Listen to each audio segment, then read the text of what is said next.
시험은 어디로부터 오는가라는 제목으로 함께 은혜의 말씀을 나누려고 합니다. 여러분 이런 말씀이 있죠? 무릇 하나님께로부터 난 자마다 세상을 이기느냐. 세상을 이기는 승리는 이것이니 우리의 믿음이니라. 아멘. 요한일서 5장 4절의 말씀이죠. 이 말씀은 오늘 말씀과 같이 맥을 갖춰요. 이렇게 말씀드리고 싶어요. 시험을 이기는 승리는 이것이니 우리의 믿음이니라. 아멘. 그리고 시험을 이길 수 있는 것은 믿음밖에 없다라는 거예요. 할렐루야. 요즘 우리가 계속적으로 믿음으로 사는 삶에 대해서 우리 같이 말씀을 나누는데 저도 큰 은혜를 받고 도전을 받고 있습니다.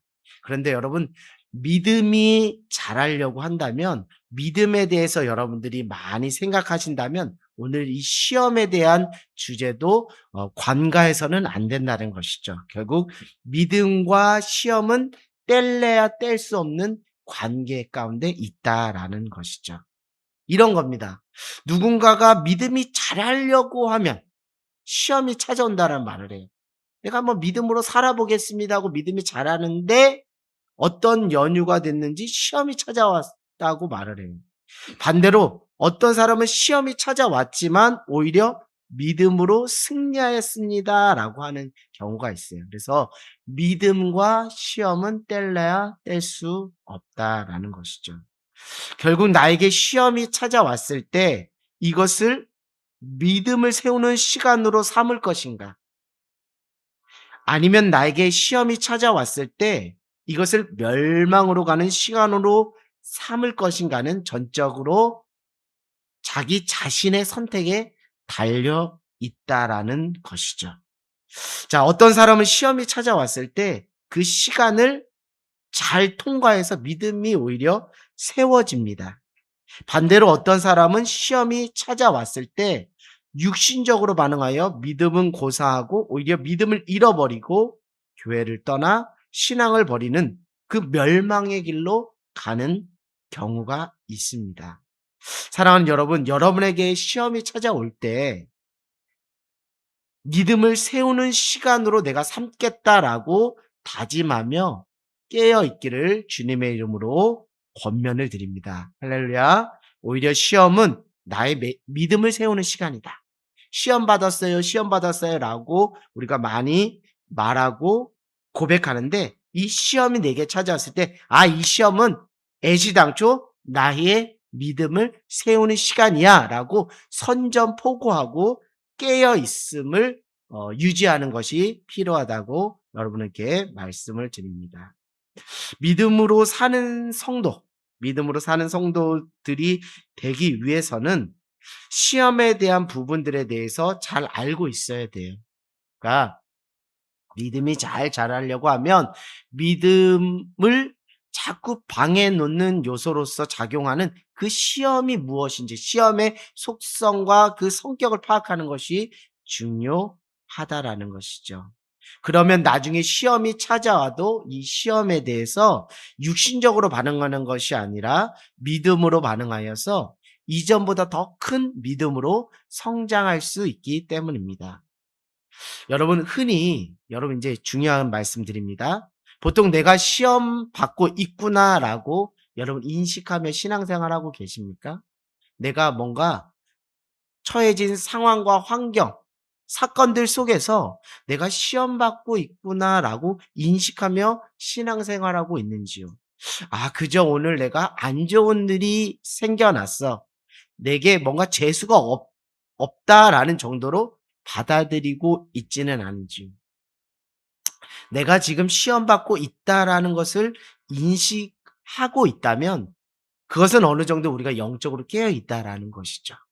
그런데 또 대다수의 다른 분들은 어떤 안 좋은 일이 일어나면 이게 오늘 하루 뭔가 운수가 안 좋네, 재수가 없네라는 정도로 그냥 육신적으로 치부해 버린다는 것이죠. 안타깝게도 이런 것이 시험인지 아닌지도 인식하지 못한 채 그냥 육신적으로 반응하고 만다라는 것이죠. 그러다 보면 눈에 보이는 대로 그냥 세상 풍조에 따라 반응하는 사람이 되고 맙니다. 그래서 여러분 시험 가운데 믿음으로 승리하기 위한 영적인 원리의 첫 번째는 내가 어떤 상황과 사건, 이벤트를 맞닥뜨렸을 때 내가 그것을 시험받고 있다라는 것을 인식하는 데서부터 출발하는 게 중요하다라는 거예요. 이것이 안 되면 우리 영적으로 깨어 있다라고 말할 수 없어요. 그저 육신적으로 그냥 혈과 육으로 그냥 반응하는 수준에 불과하다라는 것이죠. 내가 시험받고 있다라는 것을 알아차릴 때 우리는 영적 센서가 작동하여 내가 좀 더 자야 한다. 내가 좀 더 눕자라고 할 때가 아니라 등불에 기름을 준비한 슬기로운 다섯 처녀처럼 신랑을 맞이할 준비를 해야 된다라고 생각하게 되는 것이죠. 그런데 시험받고 있다라는 인식조차 없으면 좀 더 자자, 좀 더 눕자 하는 식으로 깨어있지 못하는 신앙의 모습을 보이게 됩니다. 내가 시험받고 있다라는 걸 인식할수록 이럴 때 내가 이러면 안 되지. 내가 하나님께 더 나가야지. 내가 기도해야지. 내가 말씀 붙잡아야지. 내가 한 번이라도 더 예배해야지. 내가 깨어 있어야지라고 그렇게 영적 센서가 작동해서 그렇게 생각하고 고백하게 된다는 것이죠. 다른 말로 표현하자면 영적 위기의식을 느낀다는 것입니다. 무엇을 인식했을 때요? 내가 시험받고 있구나라고 인식할 때 곧 우리는 영적 센서, 영적 위기의식을 느끼게 된다는 것이죠. 이러다가 내가 영적으로 침체되겠구나라는 위기의식을 우리가 느끼게 된다라는 것이죠. 결국 시험 가운데 승리하려면 첫 번째 내가 시험을 받고 있다는 것 자체를 인식하는 데서부터 출발하는 것이 중요하다라는 것이죠. 그럼 두 번째, 시험 가운데 믿음으로 승리하기 위한 영적인 원리 두 번째는 뭐냐면 내가 시험 받고 있다는 것을 인식했다면 이 시험이 어디로부터 오는지를 분별하는 게 필요해요. 시험이라고 다 같은 시험이 아니라 시험에도 여러 가지 성격이 있어서 이 시험이 어디서 왔는지를 분별하는 것이 필요하겠다라는 것이죠. 제가 일전에도 이 부분에 대해서 말씀을 드렸는데 오늘은 좀 구체적으로 시험이 어디로부터 오는지를 5가지 정도로 여러분들한테 말씀을 드릴까 합니다. 그래서 이 5가지 이상으로 여러분 5가지 범주 안에 다 들어가지 못할 수도 있겠지만 대체적으로는 이 5가지 범주 안에 우리가 겪는 시험이 들어가지 않을까라는 생각을 합니다. 첫 번째, 시험은 어떻게 우리에게 오는지 오늘 우리가 함께 나누는 말씀 본문은 분명히 말하고 있습니다. 근데 그 시험에 대한 부분들을 말하기 전에 먼저 전제될 것은 무엇이냐면 내가 시험 받을 때 내가 하나님께 무엇 받았다? 시험 받았다고 말하라는 거예요? 말하지 말라는 거예요? 말하지 말라라는 것이죠. 우리 야고보서 1장 13절 한번 읽어보도록 하겠습니다. 야고보서 1장 13절입니다. 시작. 사람이 시험을 받을 때에 내가 하나님께 시험을 받다 하지 말지니 하나님은 악에게 시험을 받지도 아니시고 친히 아무도 시험하지 아니하시니라. 아멘. 무엇이에요? 하나님은 시험을 받지도 시험을 주지도 않는 분이라는 것을 이미 여러분들이 말씀을 통해 확인을 한 것이죠. 결국 하나님이 우리에게 시험을 주시는 성격이 있긴 합니다. 나중에 말씀을 나누겠지만 하나님 우리에게 주시는 시험에 대해서 우리가 오해를 하지 말아야 될 것은 예를 들면 이제 성경에 이런 말씀이 있어요. 사랑하는 자에게 무엇을 하신다고요? 채찍을 드시고 또 징계하시고 사랑하는 자에게 무엇을 드신다고 말해요? 매도 드신다는 거예요. 결국 여기서 징계를 받았고 채찍을 맞았고 매를 맞았다고 해서 하나님이 나를 시험하는 거 아니야 라고 말할 수 있는데 그리고 그 하나님에 대해서 오해할 수가 있는데요. 하나님은 기본적으로 사랑하신다는 거예요. 사랑하시기 때문에 우리를 사랑함으로 징계도 하시고 채찍도 드시고 매도 든다는 것이죠. 결국 하나님이 사랑 없이 우리를 징계하고 채찍하고 매를 드시는 그래서 말 안 들으면 그냥 쓸어버릴 거야. 그냥 죽여버릴 거야 라는 식으로 우리를 대하는 하나님이 아니라는 것을 여러분이 먼저 염두하시기를 원합니다. 만약에 하나님이 그런 하나님이라면 우리가 죄인 되었을 때 그냥 우리를 죽이시면 되지, 왜 독생자 하나밖에 없는 예수님을 십자가에 내어 주시면서까지 우리를 죄에서 구원하시겠느냐라는 것이죠. 결국 하나님은 징계와 채찍, 매를 드셔도 그 사랑의 속성을 유지한 채로 우리에게 오신다는 것이죠. 그래서 하나님은 우리를 사랑하시는 하나님이시지 시험하시는 하나님이 아니라는 것을 여러분 늘 잊지 않고 그 터 위에 믿음을 세워가는 것이 중요하다라는 것이죠. 우리가 차후에도 말씀을 드리겠지만 하나님이 우리에게 주시는 시험이 있다고 성경은 분명히 말하고 있습니다. 그런데 그것은 우리를 멸망시키려고 하는 시험이 아니고 결국 우리를 사랑하셔서 구원하시려고 하시는, 믿음을 세워가시려고 하시는 시험이라는 것을 여러분이 알기를 원합니다. 자, 그럼 우리가 이제 한번 시험이 어디로부터 오는가, 우리 첫 번째 한번 함께 살펴보도록 하겠습니다. 우리 야고보서 1장 14절 말씀 같이 한번 읽어볼까요? 야고보서 1장 14절. 자, 같이 읽어보겠습니다. 시작. 오직 각 사람이 시험을 받은 것은 자기 욕심에 끌려 미혹됨이니. 아멘. 자, 시험은 어디로부터 오는가? 첫 번째, 시험은 자기가 무엇을 부리다가, 욕심을 부리다가 어디에 넘어지게 되는 거예요? 유혹에 넘어져서 시험이 찾아온다라는 것이죠.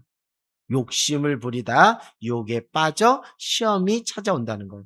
예를 들면 우리가 돈의 욕심 때문에 도박에 빠지기도 하고 사기 사건에 연루되기도 하고 쾌락이라는 욕심 때문에 술과 마약 등과 같은 유혹에 빠져서 자신의 인생을 망치는 경우가 있습니다. 그것이 우리가 첫 번째 경험할 수 있는 그 시험이 어디서 오는가라는 것이죠. 그러니까 지금 내가 받고 있는 시험이 내가 욕심을 부려 유혹에 빠짐으로 발생한 시험인지 아닌지 스스로 한번 점검해 볼 필요가 있다라는 것이죠. 이러한 시험은 내가 잘못한 죄의 결과로 인해 받는 시험에 해당하는 것이기 때문에 시험의 전적인 원인이 누구에게 있는 것이 아니라 자기 자신에게 있다는 것을 말씀을 드립니다. 그래서 성경은 분명히 말해요. 무엇을 끊어내야 된다고요? 욕심을 끊어내야 된다라고 말하고 있어요. 욕심이 거기서 멈추지 않고 유혹에 빠지면 결국 죄를 짓게 만들고 그 죄는 결국 우리를 사망으로 끝나게 만든다는 것이죠. 그게 15절에 나와 있습니다. 우리 같이 한번 읽어볼까요? 15절에 시작. 욕심이 인체한즉 죄를 낳고 죄가 장성한즉 사망을 낳으니라. 네.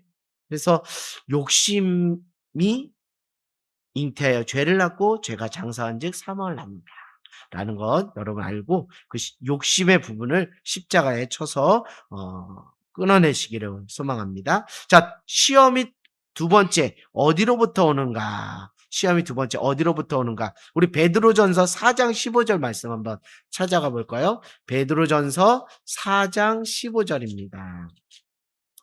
야고보서 다음이 베드로전서 4장 15절 같이 한번 읽어보겠습니다. 자, 이 말씀 한번 잘 보시면 알 수 있습니다. 베드로전서 4장 15절입니다. 자, 같이 읽어볼까요? 시작. 너희 중에 누구든지 살인이나 도둑질이나 악행이나 남의 일을 간섭하는 자로 고난을 받지 마려니와. 무엇이에요?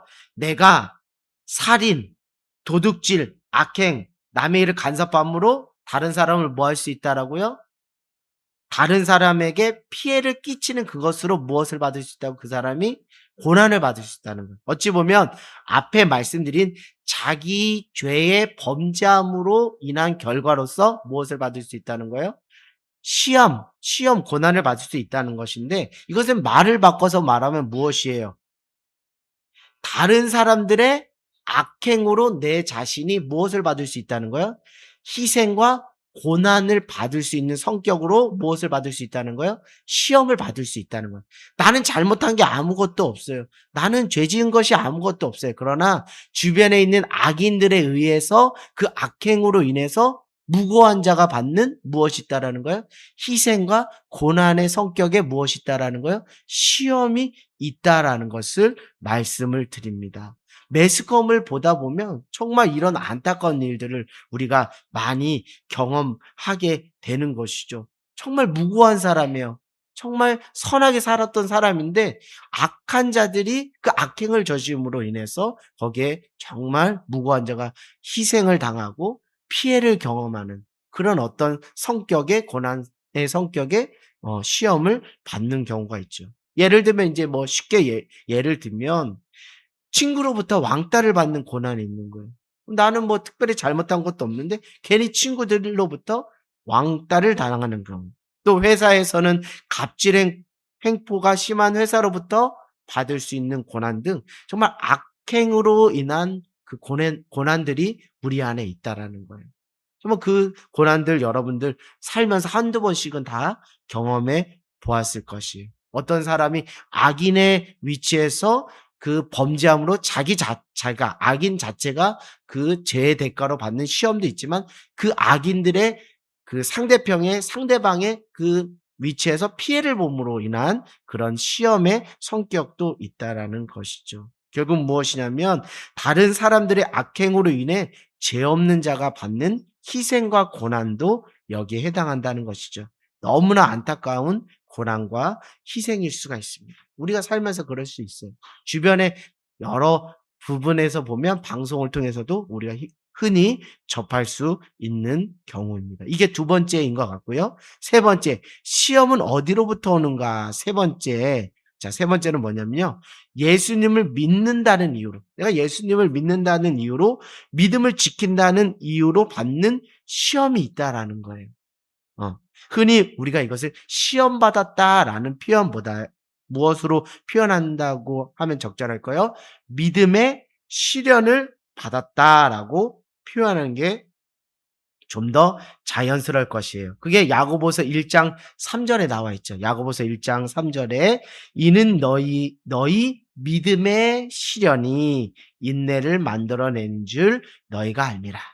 그러니까 우리가 이제 한국도 기독교에 대해서 자연스럽게 받아들이긴 하지만 우리 한국에 기독교가 들어왔을 때 초창기에는 정말 박해가 많았어요. 특별히 언제 가장 극심했죠? 일제강점기 때 신사참배를 거부한다는 이유로 정말 우리 기독교인들이 많이 예수를 믿는다는 이유만으로, 믿음을 지킨다는 이유만으로 믿음의 시련들이 많았어요. 초대교회는 더했잖아요. 그래서 원형 경기장에 무엇이 될 정도로 사자밥이, 맹수의 밥이 될 정도로 정말 순교의 자리까지 나가면서 믿음의 어떤 실현의 차원의 시험을 당하는 경우들이 많이 있었습니다. 그래서 이것을 우리가 세 번째 믿음의 실현의 성격으로서의 시험이다라고 하는데요.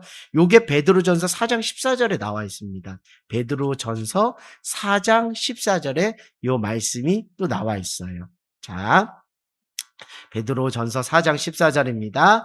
자, 같이 한번 읽어볼까요? 시작. 너희가 그리스도의 이름으로 치욕을 당하면 복이 있는 자로다. 영광의 영 곧 하나님의 영이 너희 위에 계심이라. 뭐예요?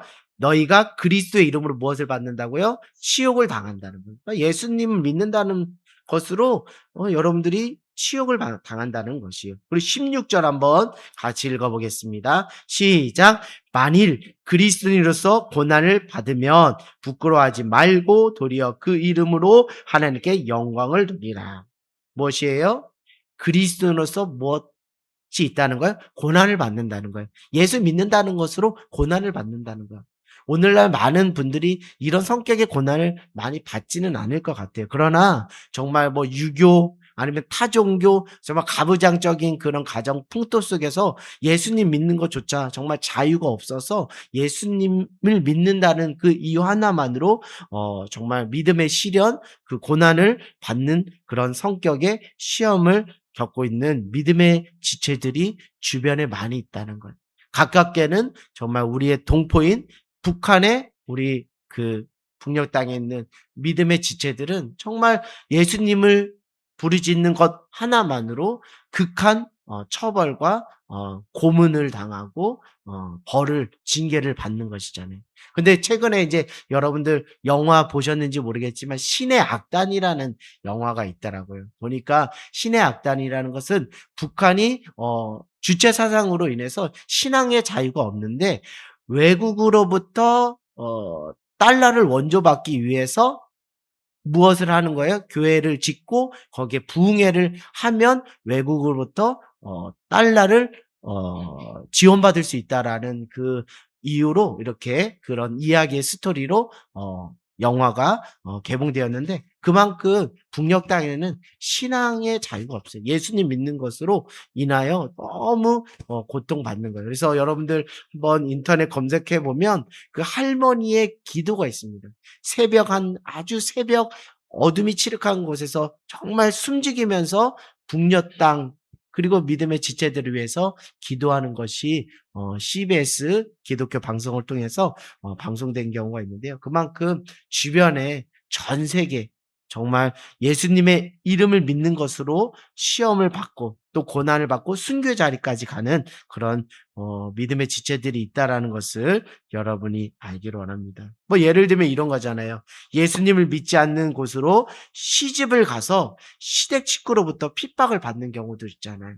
저희 장모님도 그런 경우입니다. 그래서 그 모진 핍박을 다 이겨내시고 결국 저희 장인어른도 예수님을 믿고 해서 지금 믿음의 4대 의 가문이 되는 그 은혜들을 하나님께서 허락해 주셨습니다. 자, 네 번째는 어떤 시험이냐면 사단 마귀가 직접 하는 시험이 있다라는 거예요. 사단 마귀가 직접 하는. 그러니까 이 시험은 정말 센 거죠. 센 거죠. 그 시험을 대표적으로 경험했던 분이 누구죠? 예수님인 것이죠. 예수님께서 광야에서 40일 금식하신 후 누가 그 예수님을 시험했어요? 사단 마귀가 와서 시험을 하는 거예요. 이 돌덩이를 가지고 뭘 하라는 거예요? 떡덩이가 되게 하라는 거예요. 그리고 또 높은 곳에 가서 높은 곳으로 올려가서 나에게 절을 하면 이 천하를 다 주겠다. 또 어디요? 성전 꼭대기로 올라가서 뛰어내리라. 너가 하나님의 아들이면 천사들이 와서 뭐 할 것이다? 받쳐주지 않겠냐라고 했을 때 예수님은 다 무엇으로 사단 마귀를 대적했죠? 말씀, 하나님의 말씀으로 대적하는 경우가 있습니다. 그렇다면 여러분, 예수님께서 직접 사단 마귀로 또 시험을 받았는데 우리에게도 이런 성격의 시험이 없을까요? 우리에게도 이런 성격의 시험이 있습니다. 정말 강력한 그 영적 전쟁, 정말 그 영적 전쟁이 있는 것인데요.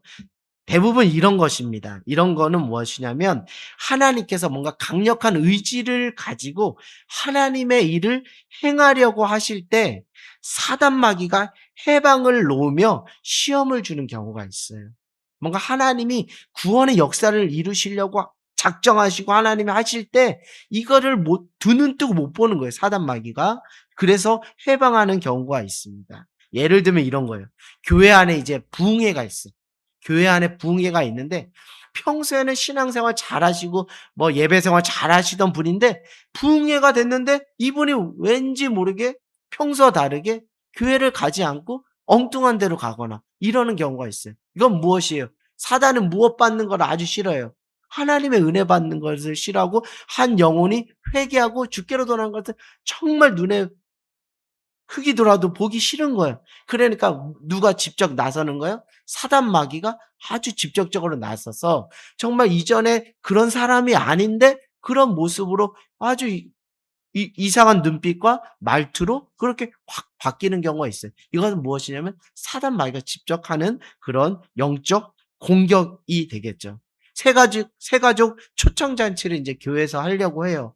그러면 하나님께서 이제 한 영혼을 주께로 인도해서 회개시켜서 구원하려고 이제 작정하실 때 그럴 때 이제 사단 마귀가 가만히 놓질 않는 거예요. 그 분을 구원하시지 못하게 하기 위해서 괜히 평소에 연락도 없던 사람들에게 연락이 와서 괜히 없던 스케줄이 잡혀서 "나 저 못 가겠어. 뭐 부흥회 못 가겠어요. 저 새가족 초청잔치 못 가겠어요." 야 하는 식으로 그렇게 자꾸 은혜의 그 연결고리를 자꾸 끊어 놓는 경우들이 있어요.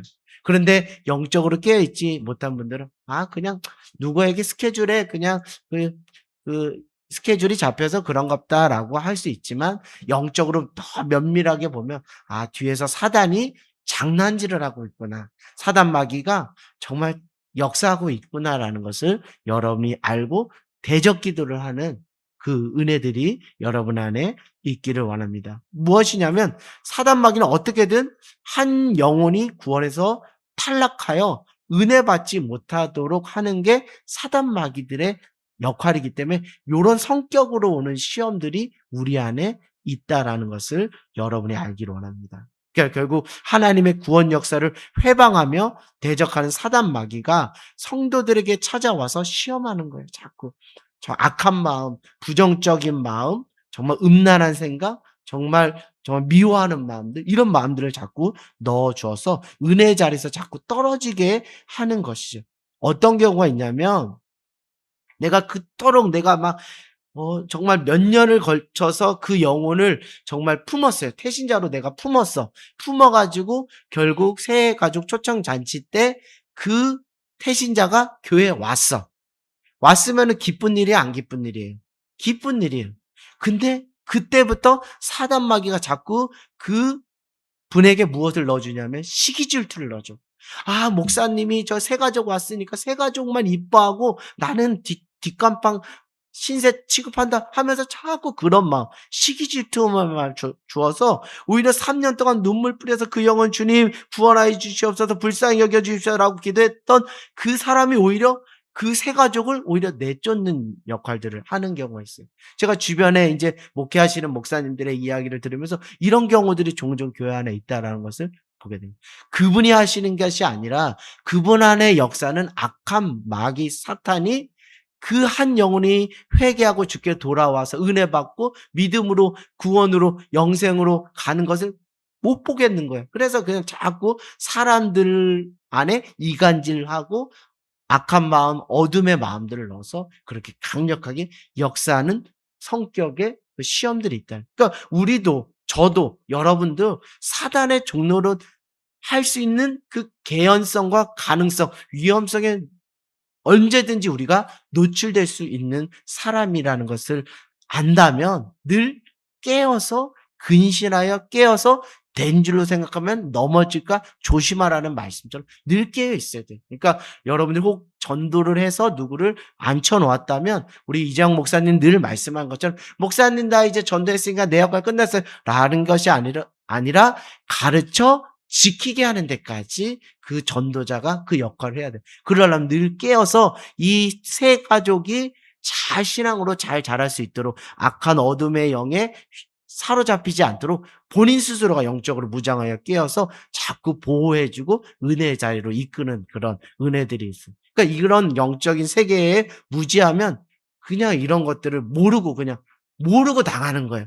모르고 당하는 거예요. 참 억울하잖아요. 그렇죠? 억울하잖아요. 자, 이런 것들이 있다라는 것이죠. 그럴 때 여러분 깨어있는 성도는 사단 마귀가 지금 하나님께서 한 영혼을 구원하시려고 하니까 은혜 받으려고 하니까 장난을 치는구나라는 걸 알아차리고 누구의 이름으로 대적 기도를 해야 되는 거예요? 예수 그리스도의 이름으로 대적 기도를 해요. 내게 은과는 없거나 내게 있는 거 내게 주니 나사렛 예수의 이름으로 일어나 걸으라라고 베드로가 선포한 것처럼 여러분도 예수 그리스도 이름으로 대적하며 선포하면서 기도할 때 그 사단이 떠나가는 놀라운 역사가 일어나게 될 줄 믿습니다. 자, 다섯 번째는 이거예요. 다섯 번째, 시험이 어디로부터 오는가? 다섯 번째 무엇이냐면 여러분이 잘 아시는 것이죠. 하나님께서 성도들의 믿음이 얼마만큼 자랐는지 무엇하는 것? 믿음을 테스트하는 성격의 시험이 있다라는 것이죠.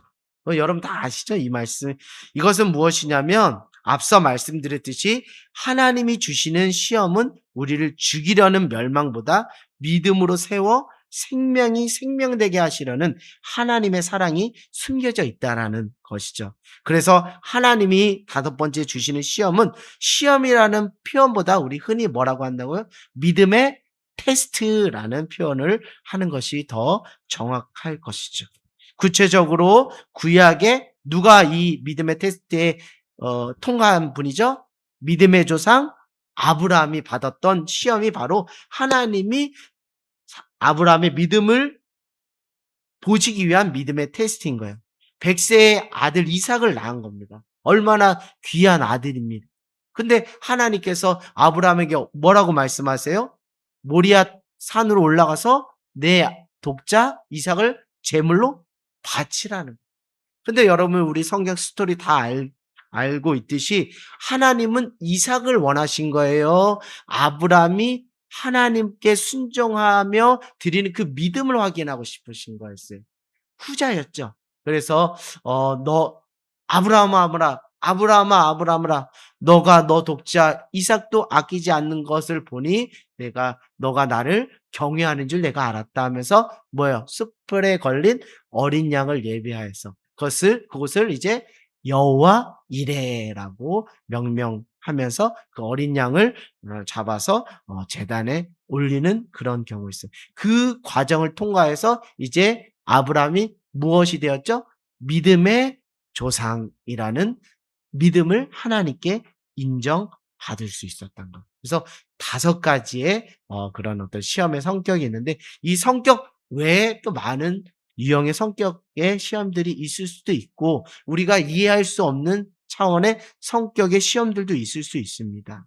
많은 분들이 힘들어하는 것이 다른 게 아니에요. 목사님, 누구님, 제가 지금 이런 일을 당하고 있는데 이게 어디서부터 온 시험인지 제가 알 수가 없어요. 라고 하는 경우가 있어요. 근데 오늘 여러분들이 이 5가지의 그 시험의 성격들을 보면 그 속에 대부분이 여기에 포함되어 있다라는 것이죠. 그래서 이 속에서 내가 어떻게 이 시험에 내가 반응해야 될지 또 성령께서 깨우쳐 주시고 인도해 주시는 거예요. 근데 괴로운 것은 이게 어디서 왔는지도 모르고 계속 괴로워하고 몸부림치는 거예요. 처음에 욥이 그랬던 거예요. 욥이 당하는 그 고난이 처음에 막 어디서 오는 시험인지 몰랐던 거예요. 그리고 주변의 친구들, 욥의 친한 친구들조차도 뭐라고 말하는 거예요? 너가 죄가 있어서 너가 그런 거야. 근데 욥은 당대에 무엇이라고 그랬어요? 의인이라고 하나님께서 인정한 것처럼 그 죄가 없는 의인인데도 뭔가 의인 안에도 이런 시험들이 찾을 것만 괴롭고 고통스러운 거예요. 그러나 오늘 이렇게 보면 의인이 당할 수 있는 예수님 믿는 것 자체만으로도 받을 수 있는 그 고난이 시험이 있다는 것을 우리가 말씀을 드릴 수 있습니다. 그래서 제가 첫 번째 말씀드린 것은 시험 가운데 내가 시험을 받고 있다는 것을 인식하는 게 중요하다는 거예요. 그러니까 영적으로 무지한 사람은 내가 이거 시험을 받고 있는 건지 받지 않고 있는 것조차도 몰라요. 아유 이렇게 진짜 일이 될 수 있는 일이 안 될래도 맨날 될래도 안 되네 하면서 정말 운이 없네, 뭐 지질 복도 없네, 그러면서 그냥 신세한탄하는 것으로 치부한다라는 거예요. 근데 그러면 이거는 육신적으로 밖에 반응하지 못하는 거예요. 영적인 세계가 있는 것조차를 모르기 때문에 그냥 자꾸 자기 신세한탄하거나 남탓하거나 괜히 투닥투닥 싸우거나 지질이 복도 없네, 운도 없네, 재수가 없네, 뭐 이런 것으로 그냥 자신의 그런 것들을 치부해 버려요. 그러면 영적인 성장이 없어요. 믿음이 없어요. 그런 것들이 있습니다. 그래서 내가 어떤 일을 경험했을 때 시험을 받고 있구나라는 것을 인식하는 게 필요해요. 시험을 받고 있다는 것을 인식했다면 이제 제가 말씀드린 것처럼 이 시험이 어디서부터 온 것인지 5가지 말씀드렸잖아요. 이 5가지의 범주 안에서 한번 스스로 분별을 해보라는 거예요. 내가 욕심을 부려 유혹에 빠져 시험을 받고 있는 건가? 내가 지은 죄로 인한 것으로 받는 시험인가? 2번째, 내가 다른 사람들의 악행으로 인해 죄 없는 자로 받는 고난과 희생으로서의 성격의 시험을 내가 받고 있는 것인가? 3번째, 예수님을 믿는다는 이유로 믿음을 지킨다는 이유만으로 받는 믿음의 실현의 성격으로서 내가 시험을 받고 있는 건가? 네 번째, 하나님의 구원의 역사와 은혜를 부어주시려고 할 때 이를 방해하려고 사단 마귀가 집적하는 시험의 성격의 시험인가? 다섯 번째, 하나님께서 성도들의 믿음이 얼만큼 자랐는지 믿음을 테스트하는 성격으로서의 시험인가? 이런 것들을 한번 스스로 분별해 보시는 거예요. 그러니까 알아야 이걸 분별할 수 있기 때문에 여러분들 알려드리는 거예요. 알아야지 분별할 수 있잖아요. 개념이 없는데 어떻게 분별할 수 있겠어요? 그러니까 개념을 심어주는 거예요. 지식을 여러분에게 넣어주는 거예요. 영적인 지식을 넣어주는 것입니다. 자, 그렇다면 시험이 어디로부터 왔는지를 알았다면 이제 성도들은 내게 일어나는 여러 가지 사건에 대해서 이 시험이 어디로부터 왔는지를 이제 분별하는 것이 중요하다는 거예요. 근데 목사님 왜 이렇게 분별하는 것이 중요해요? 왜 분별하는 게 중요해요? 영적 분별력이 왜 중요하라고 여러분이 제차 3차 저한테 물어보실 수 있는데 이 부분에 대해서 제가 더 중요한 중점적으로 말씀드린 것은 지금부터 라고 해도 과언이 아닙니다. 다른 게 아니라 진단을 잘못하면 잘못된 처방을 내리는 것은 당연한 것이죠. 진단을 잘못하면 잘못된 처방을 내릴 수밖에 없는 거예요. 감기 환자한테 소화제를 처방하면 되겠습니까? 그럴 수 없는 거잖아요. 영적인 세계도 이런 것입니다. 잘못된 영적 진단을 내리면 건강한 신앙으로 성장할 수가 없는 거예요. 그러니까 영적 진단이 잘 내려져야 돼요. 영적 분별을 통한 영적 진단이 잘 내려져야 그에 맞는 영적 처방을 스스로 내릴 수가 있는 거예요. 자, 구체적으로 예를 들면 이런 겁니다. 이 시험은 내가 욕심을 부려서 유혹에 이끌려서 받는 시험, 고난입니다.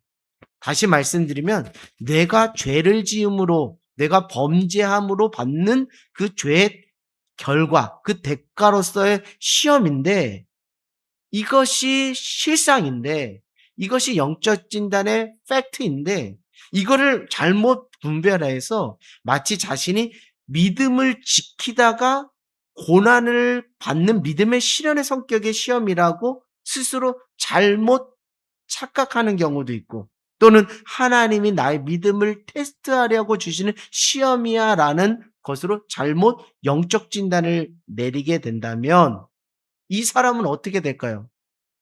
자기가 범죄하면 그 범죄에 대해서 하나님께 통회하고 자복해야 되는 거잖아요. 내가 욕심에 이끌려 유혹에 이끌려서 내가 범죄하여 그 시험을 당하고 있다면 주님 나의 욕심을 끊어내게 주님 나를 불쌍히 여겨 주시옵소서라고 해야 되는데 이렇게 진단을 안 내려버리고 마치 내가 정말 의인으로서 내가 정말 예수 믿는 것으로 인해서 받는 그런 시련을 받고 있고 하나님 나의 믿음을 보기 위한 믿음의 테스트인 식으로 잘못 영적 진단을 내리게 되다 보면 자신은 하나님 앞에 회개할 것이 없는 자로서 스스로 자기를 교묘하게 자기 합리화하게 되는 그래서 마치 내가 믿음 있는 사람이 당하는 고난받는 자의 코스프레, 피해자 코스프레를 하게 된다는 거예요.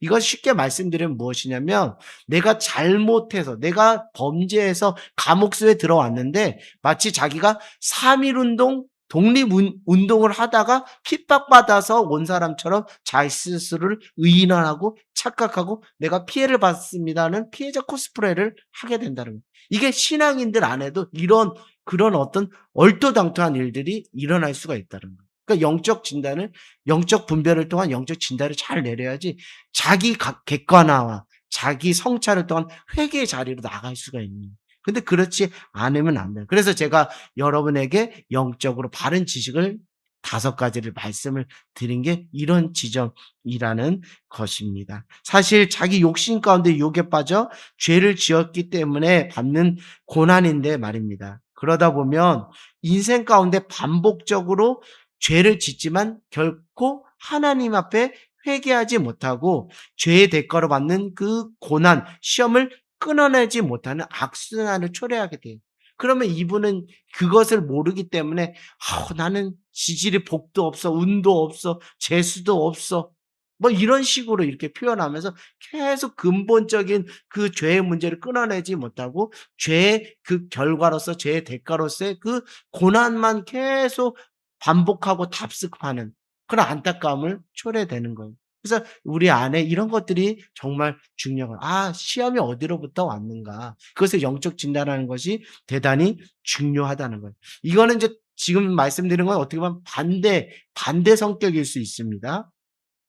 자, 무엇이냐면 내가 지금 받고 있는 시험은 믿음을 지키다가 고난을 받는 믿음의 시련이거나 하나님께서 나의 믿음을 테스트하는 성격의 시험인 게 하나님의 편에서 보면 그게 팩트인 거예요.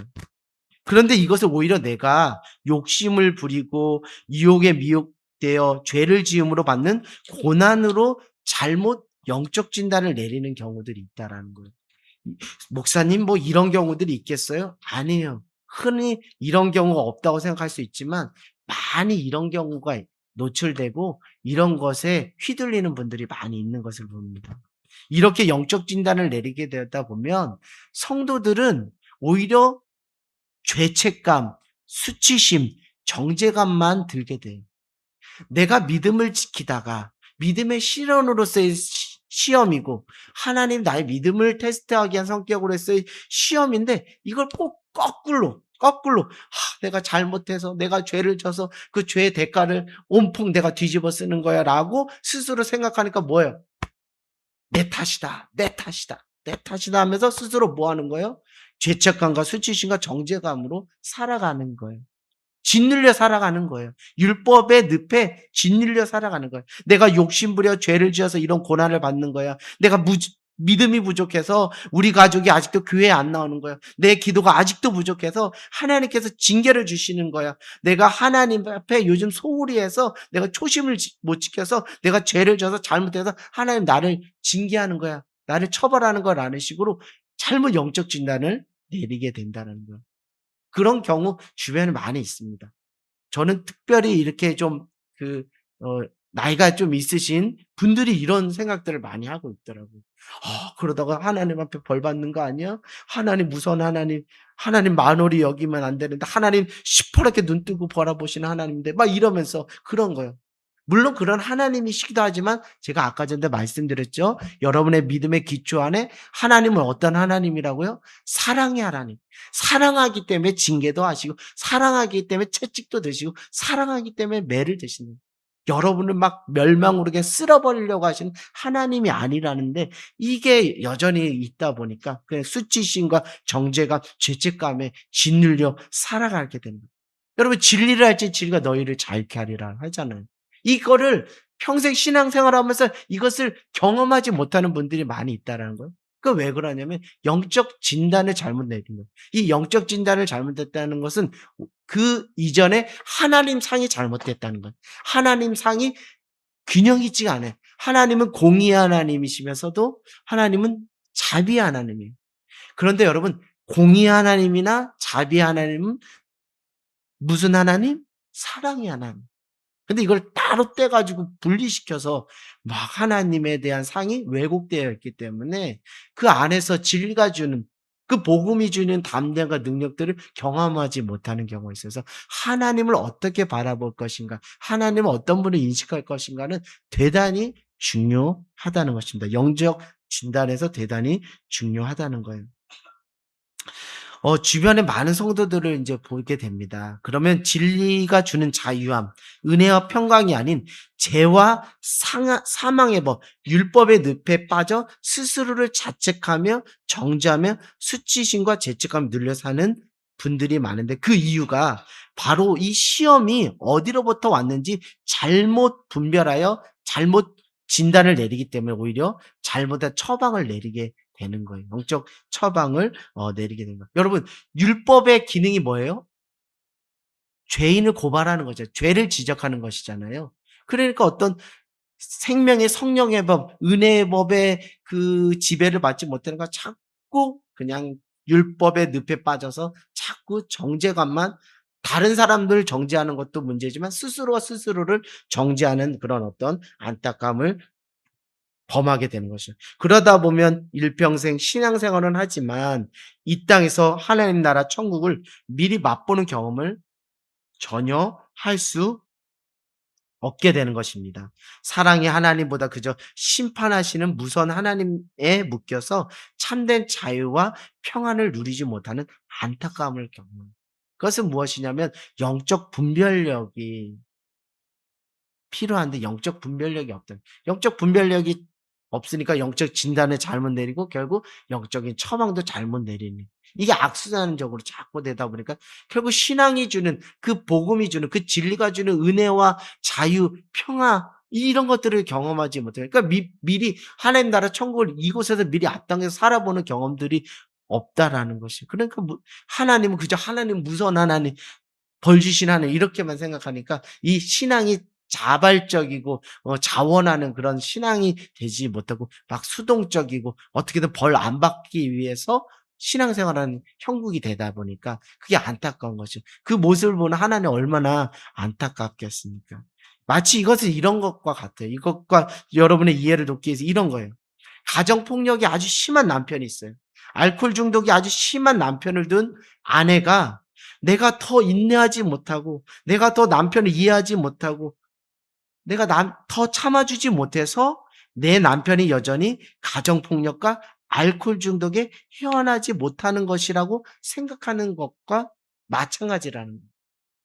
이것은 아내가 어떻게 해야 하는 문제라기보다 남편이 전문적인 상담 기관에 가서 상담받고 치료받아야 할 문제인데 이 남편의 문제조차를 자신의 문제로 인식하고 내가 기도를 부족하게 해서 내가 기도가 부족해서 내가 혹 남편을 미워해서 내가 인내하지 못해서 내가 믿음이 부족해서 내 남편이 아직도 변화되지 못하고 있어 라면서 스스로 뭐 하는 거예요?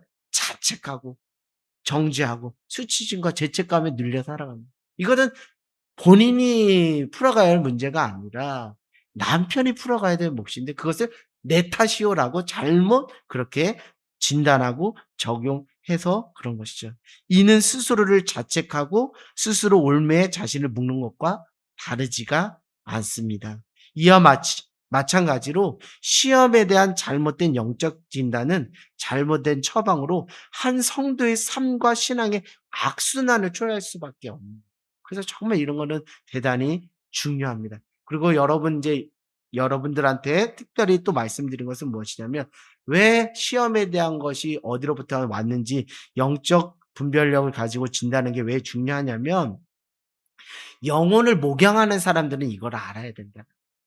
영혼을 영혼을 목양하는 사람은 이걸 알아요.